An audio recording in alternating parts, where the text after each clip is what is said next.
Dectron was bought by Poolpak and Seresto. This is the last of this line. They're actually using the Seresto design, not the Dectron. So there's apparently one guy, and one guy only, he will be able to give me some tech support on this Dectron because they don't use it anymore, and none of the other guys apparently know how to work it. 1 to 3 minutes after this energizes, it sends hot gas to the condenser. They call it oil return or something, so they're trying to push any oil in the system back, and then it would go to reheat mode. It looks like we're low on charge.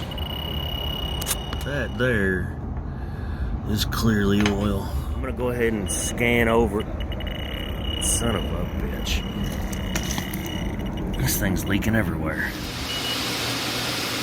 We'll make sure we go over everything.